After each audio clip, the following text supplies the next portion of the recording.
Hey besties, welcome to our channel Telugu Italian.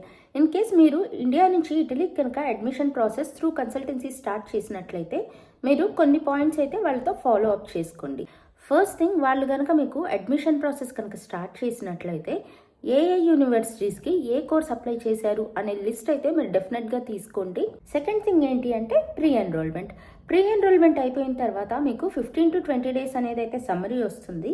So మీకు ఏ university apply చేశారు అనేది ఒక ఐడియా ఉంటే డెడ్ లైన్ ఏంటి అనేది చెక్ చేసుకోండి. డెడ్ లైన్ అయిపోయిన 15 to 20 days లోపు సమ్మరీ అయితే వస్తుంది కదా, ఆ సమ్మరీ వచ్చిందా అనేది అయితే ఒకసారి కన్ఫర్మ్ చేసుకోండి.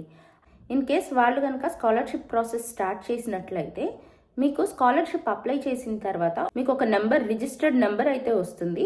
ఆ నెంబర్తో ఉన్న డీటెయిల్స్ అయితే మీతో షేర్ చేయమని చెప్పండి. ఎందుకంటే నేను ఇలాంటి సిచ్యువేషన్ ప్రీవియస్గా ఒకటి ఫేస్ చేశాను. సో ఐ హోప్ నా ఈ ఎక్స్పీరియన్స్ వల్ల ఎవరైతే కొత్త వాళ్ళు వస్తున్నారో వాళ్ళకైతే హెల్ప్ అవుతుంది అని అనుకుంటున్నాను. అలాగే మీకు వీసా కన్ఫర్మేషన్ అంతా అయిపోయిన తర్వాత మీరు ఇక్కడికి వచ్చే ముందే అక్కడుండే యూనివర్సిటీ వాళ్ళది ఏదైనా వాట్సాప్ గ్రూప్ కానీ లేకపోతే అక్కడ స్టూడెంట్స్తో డైరెక్ట్గా కాంటాక్ట్ అవ్వడానికి ఒక వే ఏదైనా సరే మీకు వాళ్ళనే ప్రొవైడ్ చేయమనండి. I hope this information is useful for you. See you guys in another video. Until then, bye.